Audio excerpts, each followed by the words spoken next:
Hello friends, मैं doctor Pallav Agarwal MCh neurosurgeon हूं और आज हम जो टॉपिक पे डिस्कस करने जा रहे हैं उसका नाम है ट्राइजेमिनल न्यूरैल्जिया। ट्राइजेमिनल न्यूरैल्जिया का मतलब होता है चेहरे का दर्द। बहुत ज्यादा शूटिंग पेन होता है, कभी कभी मरीज को एकदम बर्दाश्त नहीं होता है और वो तकिया एकदम रख के अपना सिर उसके नीचे सोने की कोशिश करता है, क्योंकि ना उसको खाना बर्दाश्त हो पाता है, ना पानी पी सकता है, ना कोई नॉइस बर्दाश्त होती है। तो इतना सीवियर, इतना ज्यादा शूटिंग पेन होता है जिसको ट्राइजेमिनल न्यूरैल्जिया कहते हैं। इसकी कुछ खास बातें हैं कि ये जो नर्व होती है ट्राइजेमिनल नर्व, ये क्रेनियल नर्व होती है। इसका मतलब ये हुआ कि ये ब्रेन से डायरेक्ट रिलीज होती है, ब्रेन से डायरेक्ट निकलती है और चेहरे को सप्लाई करती है। ये बाद में अपने ब्रांचेस में डिवाइड हो जाती है और चेहरे के एक एक हिस्से को सप्लाई करती है। ये दो तरीके की होती हैं, एक लेफ्ट और एक राइट। तो जनरली ये जो पेन होता है ये एक नर्व के कंप्रेशन से होता है, इसलिए या तो लेफ्ट साइड होगा या राइट साइड होगा, दोनों तरफ नहीं होता है।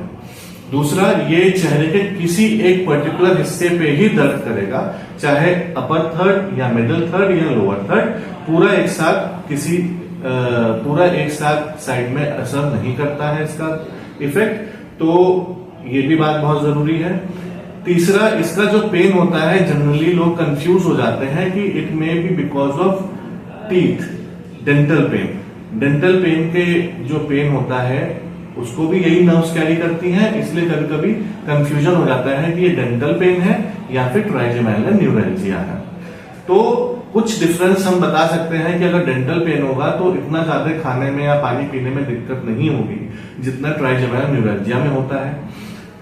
अच्छा, और डेंटल पेन में डेंटिस्ट को अगर आप दिखाएंगे तो वो बता देंगे कि दांतों की कोई बीमारी है या नहीं है, तो एक उससे भी रूल आउट हो जाएगा कि डेंटल पेन है या फिर ट्राइजेमिनल न्यूरैल्जिया है।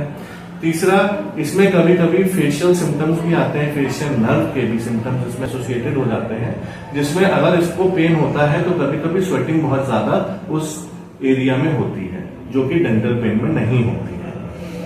फोर्थ, फीवर इसमें नहीं आता है। डेंटल पेन में अगर इन्फेक्शन के कारण है तो फीवर आ सकता है, टीएलसी काउंट बढ़ सकते हैं, ईएसआर बढ़ सकते हैं, जबकि trigeminal neuralgia is not because of any infection, तो इसलिए ये सब चीजें इसमें नहीं होती हैं।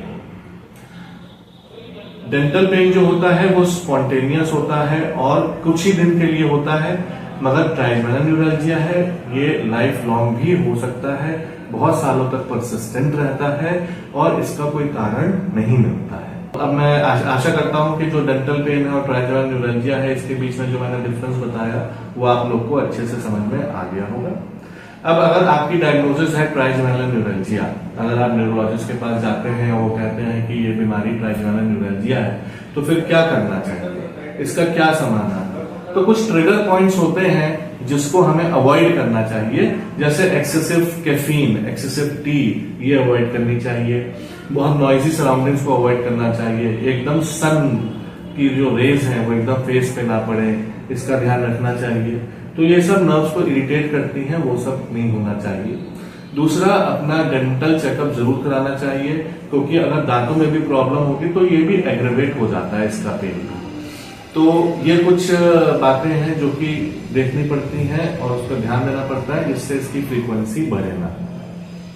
अब जिनमें ये दर्द होता है तो जनरली कुछ मेडिसिन होती हैं जिनसे कंट्रोल हो जाता है।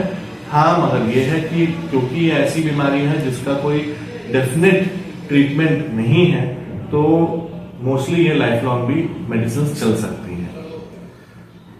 कुछ ऑप्शंस हैं सर्जरी के भी इस बीमारी के लिए, मगर वो जब सीटी एंजियो या एमआर एंजियोग्राफी में कुछ डायग्नोसिस निकलती है तभी वो फिजिबल होते हैं और थोड़े रिस्की भी होते हैं, इसलिए जनरली अवॉइड किए जाते हैं। अगर पेशेंट को मेडिसिन द्वारा आराम मिल रहा है तो फिर सर्जरी नहीं करी जाती। और अपने फ्रेंड्स के साथ जरूर शेयर करें और मेरा वीडियो जरूर लाइक करें और सब्सक्राइब करें मेरा चैनल। Thank you.